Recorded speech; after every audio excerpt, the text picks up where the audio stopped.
We are recording. Right. So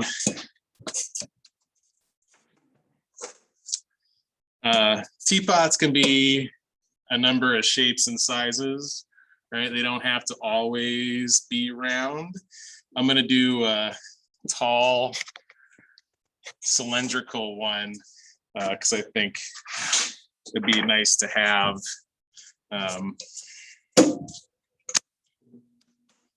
So I'm just going to start with the cylinder, and then things are going to move from there, right?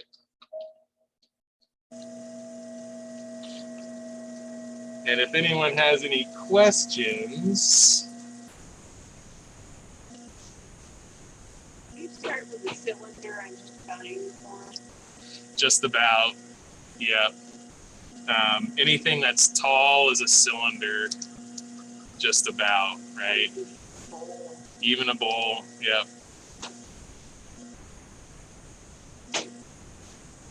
So sometimes people think that throwing on the wheel can be a little limiting because it's based off of one direction, right? But you can shape it a number of ways. So I have my base ready. I'll begin to open.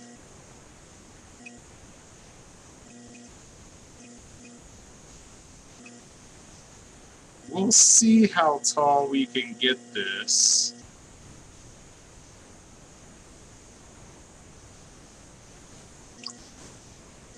I'll make a register on top, I think.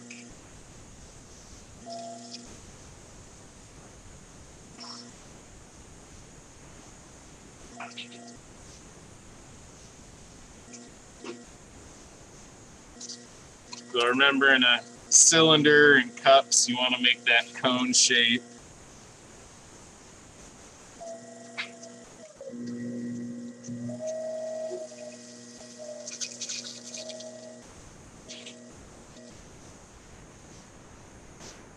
I'll always add more pressure on the outside.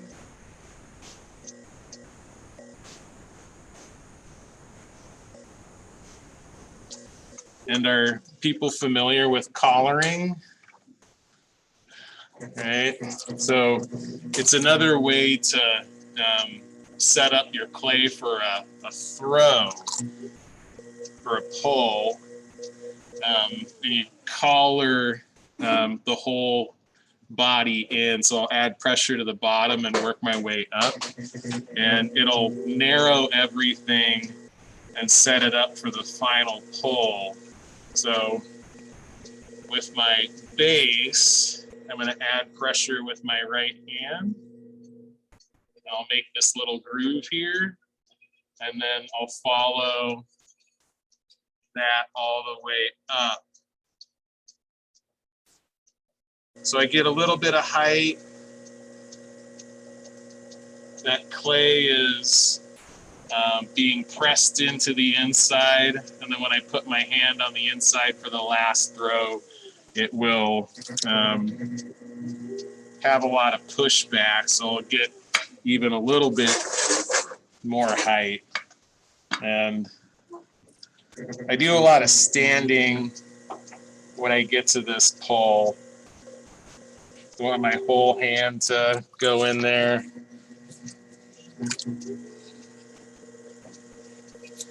Throwing with my fingertips, pressing at the base, pinching that clay together. You can really squeeze it together.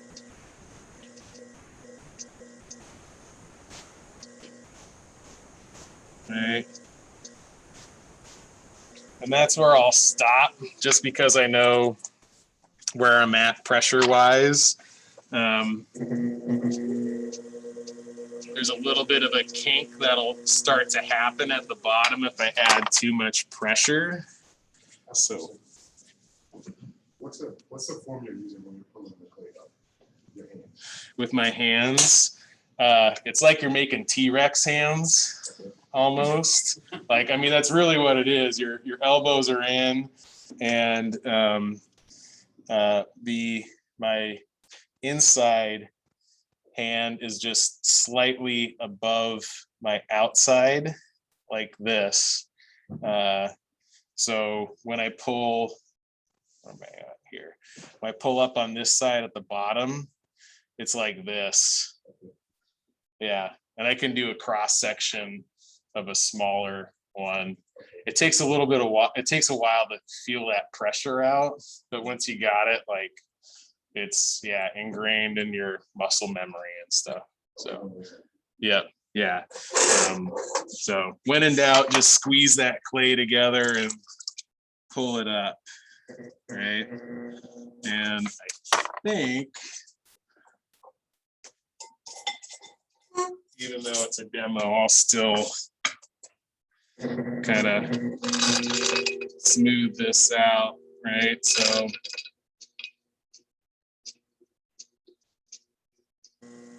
when you were collaring, did you collar all the way up? Yep. And then you one last pull.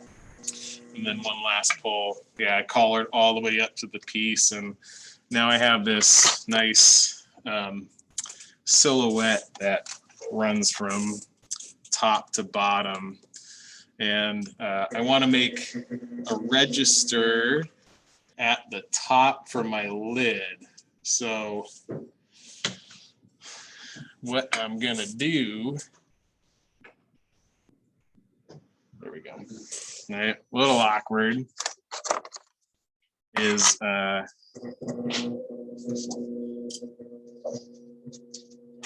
have this edge on my wood rib. I'm going to press down slightly and just keep adding pressure. And I'm supporting the outside with my finger here, if people have noticed. And that's where the lip will be for my lid.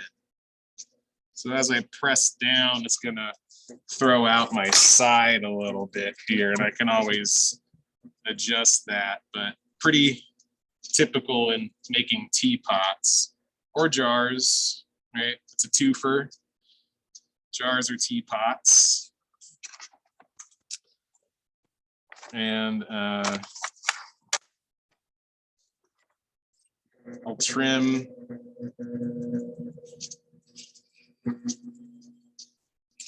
off the excess clay.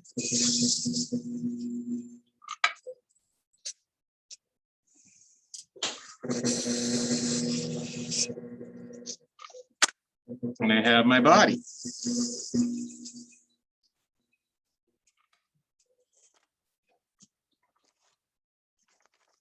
So now I'll go back to front view.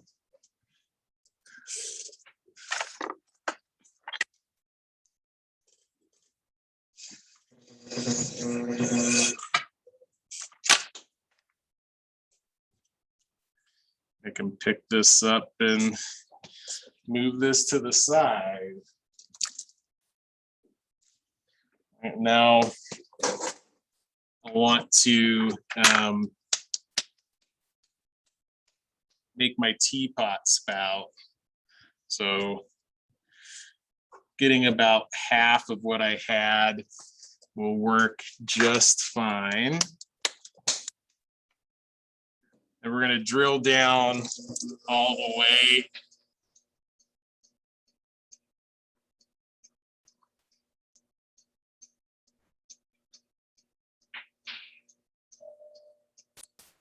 To the base.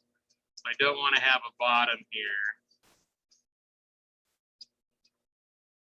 I kind of want to have a wide base because I'm really going to bring this in. It'll be a sharp teapot spout. So adding more pressure on the outside. Really brings that in.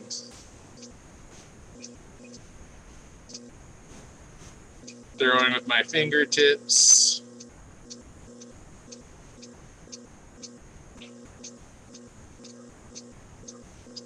We want to have a nice tight spout, because here it'll just kind of gush out, right? We want to bring that in just a little bit more. I'll always use more clay than I need for my spout, just because I can always cut more of it off. And I'll begin to collar in a little bit.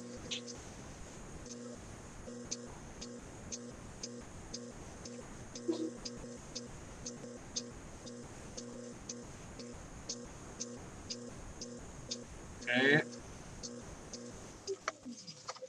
So I want to have a nice steady stream that comes from my teapot. I'm looking for my needle tool. That's okay. So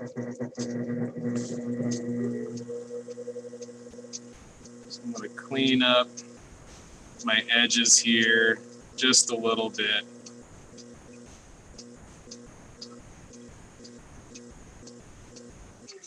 I think that'll be kind of a nice little accent. Another trick is if you wet a pencil or a pen, you can use it as a form and throw against it. So I keep a nice open shape on there, and that'll work really nicely.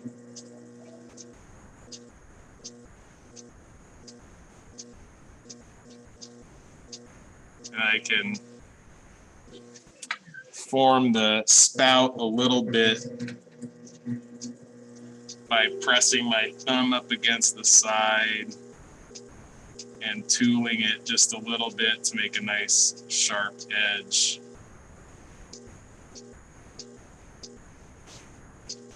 Okay.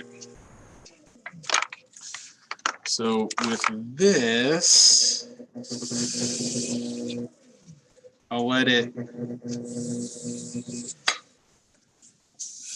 just set it to the side for a little bit and just kind of let it set up. And then we'll get to the lid.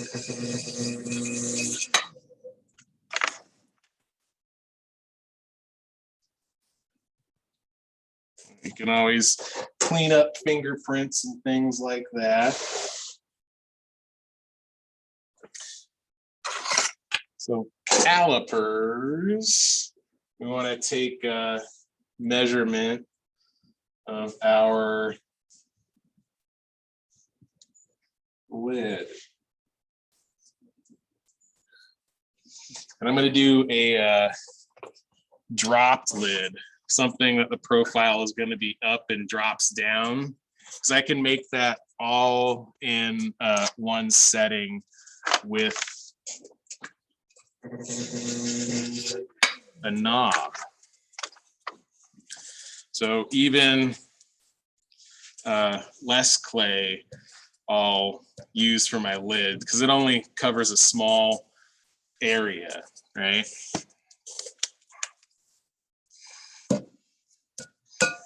And these are really fun. These drop lids.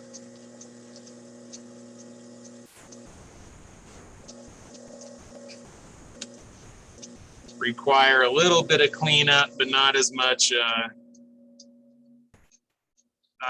a time suck. I'll center my clay and just taking a measurement, right? We want to make it smaller than where I'm going to be throwing. And you can do this in a number of ways. I press my finger down, right? I'll have a knob that's already kind of forming. And then from here, I want to press in with my right on the outside, to press on the outside, and that'll set up my pole. And I'll take a measurement.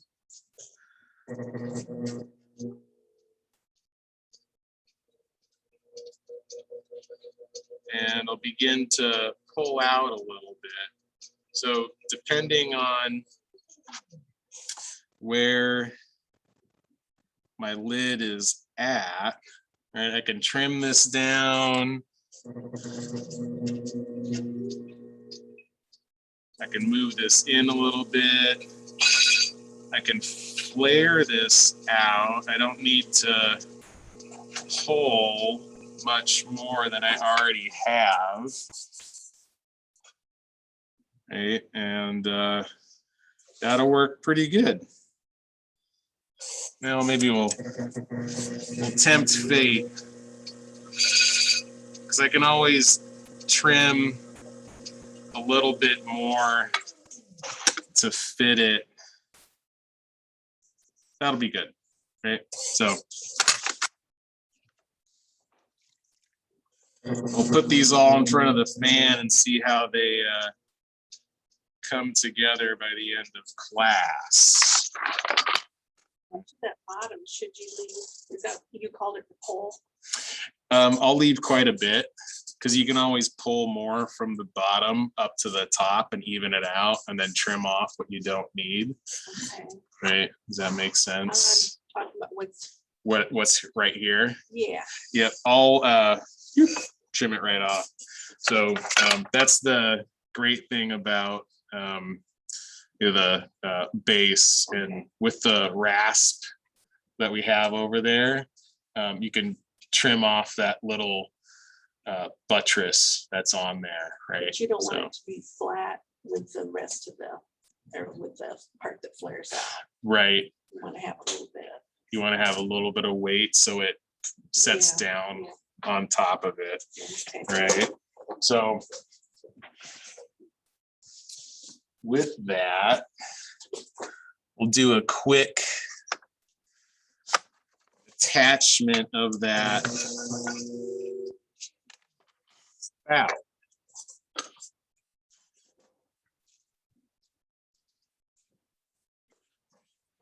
Okay, so we have our teapot here, and this is where, you know, you can kind of estimate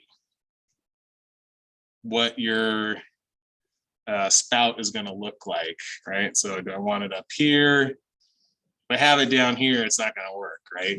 So I'll have it close to up here, and I know I want to cut it at an angle. So you see where the silhouette is on the spout with the body, right? You can always cut away more, and this is how I like to cut my spouts. I'll press in a little bit so it's a little bit narrow, and then I'll pull from the top down to the side, right?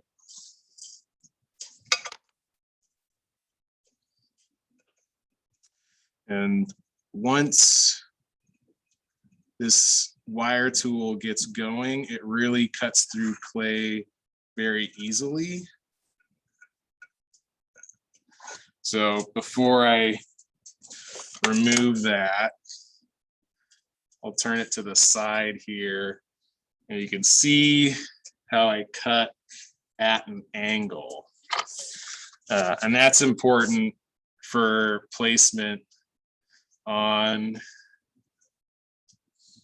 the vase or onto your teapot, right? Because if it was a straight cut, it would just be straight out like here, right? So at an angle is where you want to be, right?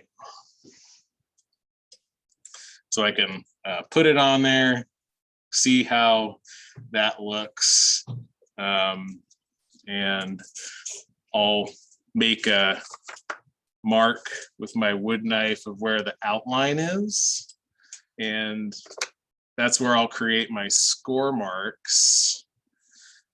And then also with my holes, right? So using a drill, we have a fun hand drill thing over here. I don't know if people have seen it.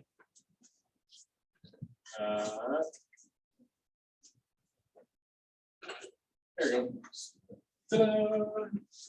Right? So it kind of hangs out by the cheese graters. And for the kind of pictures that I like to do, I can see the silhouette of my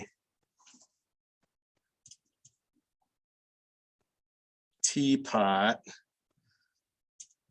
spout.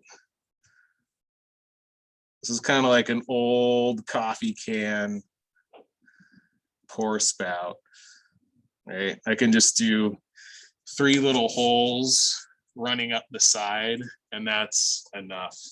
I would wait until things are dry before making these, because things are really kind of wet.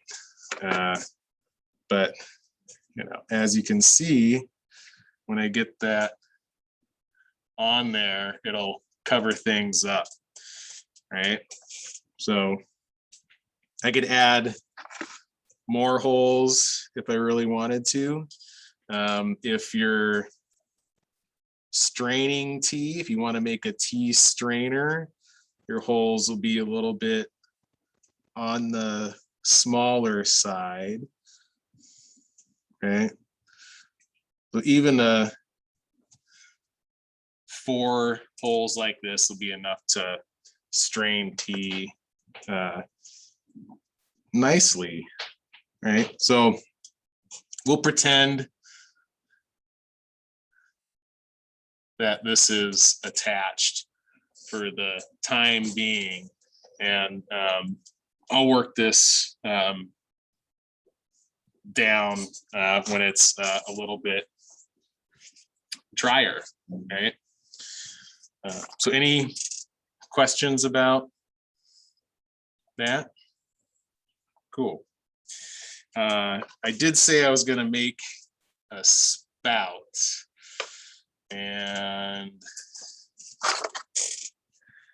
or a pitcher spout. I've been doing these tea pouring vessels with a spout on one side and then a pitcher spout on the other.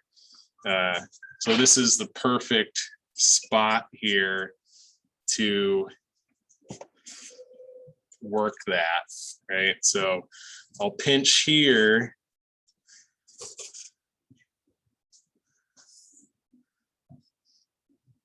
And then pull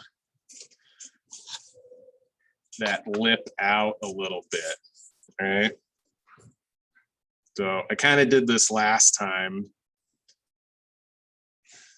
and this will be kind of fun to see how that lid will fit, right? So I can pull up a little bit, and that'll help funnel the liquid, and I got myself a nice little spout, right? So a little bit of pressure pulling out and down will make a really nice pitcher spout. Okay. Any question? No? Good. Great. So from here, I'd probably I don't know if making a handle would be nice on this thing or not, because it's like a versatile thing. So it could be like a iced tea pitcher or something like that, right? So any questions about teapots, spouts, and lids? When you do that, when you finish the lid, would you turn it upside down to trim it inside that? You can, Okay. right? With the drop lid, it's easy to use that rasp Okay. and just trim off and make it smooth. Okay. Yeah. But yeah, like, you know, Jody was suggesting, right? The lid can go on top and then trim the bottom if so need, right? Because this little top here is going to get in the way. But hand trimming is totally fine. Then you'd have to secure your teapot and everything if you did it that way. Exactly. Put it inside there. Yep. Right. Yeah.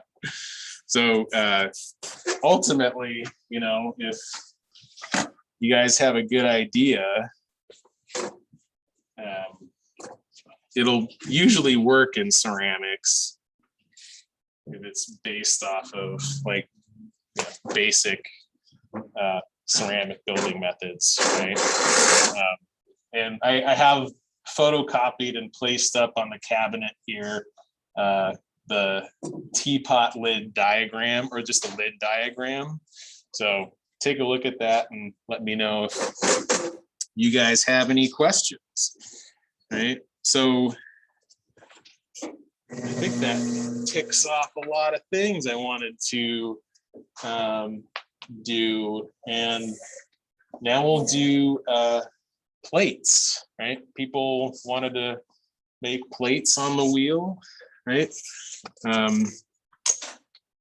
We'll do that with bats and bat pins, right? So we have bat pins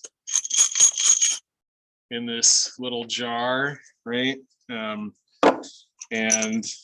you know, I forget what kind of nut they are or what bolt they are, but they have a wing nut, and you know, we have different wheels here. So we have the Brent's, which is the one that I'm throwing on right now, the ugly yellow ones, and then the Shimpos, which are the nice white ones. The Shimpos, you will need a wing nut. The Brent's, you can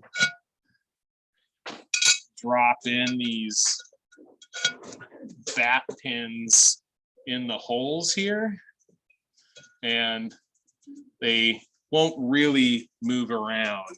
They have a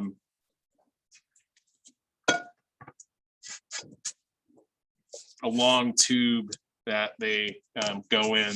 So this will hold your bat in place, because if you were to take a plate off the wheel with your hands, it would just taco, right? We don't want tacoed plates unless, you know, it's your, yes, exactly. Unless you're making a taco. Ooh, hey, that's an idea. You guys can make a taco stand for functional assignment, right? Right. Yeah. So this is about 4 to 5 pounds of clay. Throwing plates, you know, uses up a little bit more clay than you would think. And plates are just really wide bowls, right?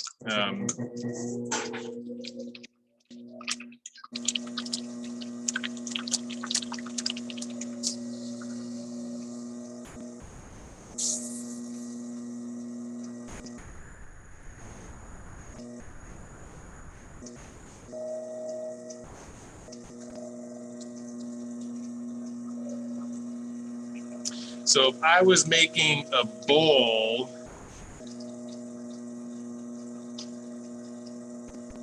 I would probably stop about here. I'm going to make a plate, so I want to go further, right? Tricks that I've learned in making things is I will measure in my finger widths from the bat to the top. So like a bowl, I'll make, depending on how much clay I have, with about 3 finger widths of clay from the base to the top, right?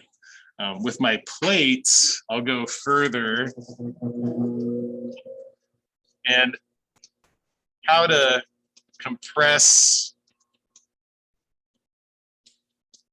into a wider disc is I'll start at the center and work my way out, right? So pressing in the center, you can see this little lip starting to form, and that's what I kind of bring to the outside, and that smooths things out. And then again, this takes just a little bit of practice, right? So from here, my plate width and height from the bat is about my pinky. And that's where I'll stop because I want to open up from the center. And it's all the same, right? Except it's a shallow open. So I really hook my thumb in there.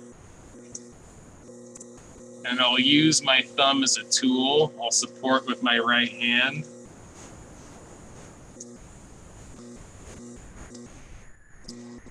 And pull out, right? Then from here, you can fine tune it with your sponge. I always like throwing with the sponge because I get more surface area with my sponge. And if you're trying to throw plates, it will inevitably be really thin. So you'll want to check the thickness of it. Can I borrow your needle tool, Jody? Yeah, thanks. It's probably staring at me right in the face. I can't see it. All right, so checking the base, using your fingernail as a measurement tool. And I don't want to go any thinner than that because when I cut through the bottom, my wire will raise slightly just from the physics of it, right? And it'll cut off a little bit more. So I don't want to go any thicker than that or thinner than that. And then I can smooth things out just a little bit more. So now that I have things open, it's just like, pulling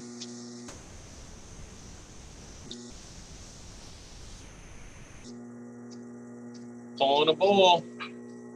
It's a real wide, low bowl. Okay. And then from here,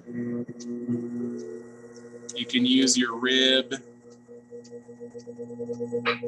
and smooth things out a little bit. If people aren't worried about texture, these are always those fun ones that you can get a nice spiral going.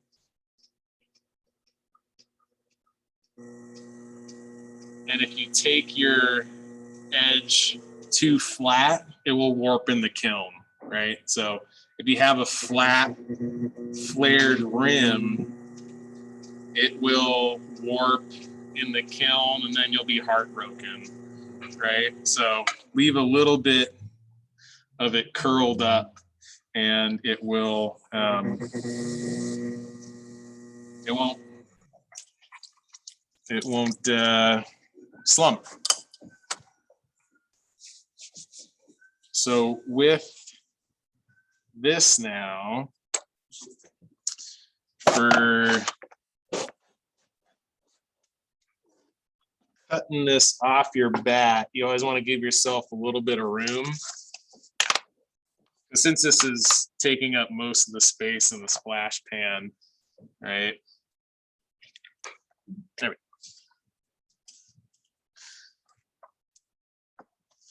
So again, the whole dental floss thing, right? And just pull it straight towards you and through, right?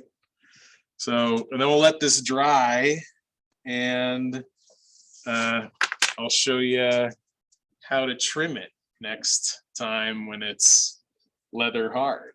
So this was quite a bit of clay that I was working with. I recommend starting with about like 3 pounds if you're gonna work with plates, right? Start with 3, then work up to 4. 4 is a good sized lunch plate. 5 is a nice like dinner plate, right? So start with 3 and work your way up, right? So any questions about plates or anything? What if you didn't want to make it circular? You can cut it, right? When it's leather hard, or? Yep. So this is a fun one. I think I mentioned to David, so for your cylinders, like with using your wire cutter to trim your tops.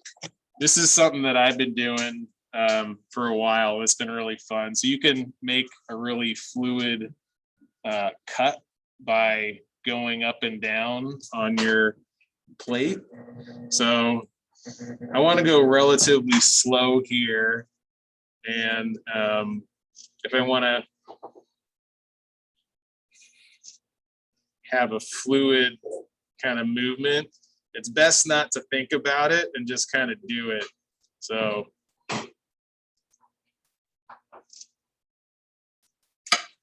right, and you have a nice floral rim. So if you're looking for an abstracted piece that's not quite circular, that's a fun one. Because then what I'll do is take my sponge and just smooth out that edge a little bit so it's not quite as sharp. Right. But if you wanted to make like a square, Yeah, like that rounded off square. same Do that on the wheel. Or is it- same thing. I mean, you can make a, make a slab and then, cut off the sides and stuff like that. shape it that way. Right. But yeah, to each their own. Right. Yeah. So, Just curious. yeah, Oh, maybe. of course. Kind of hung up on that taco plate that you Right. came up with out of the glue, how that would actually work. It would. Yeah. You can make it 'Cause they got happen. taco holders. Yeah. Taco Like, holders. metal piece of band thing you put taco, like line up like 3 or 4 of them in there. Yeah.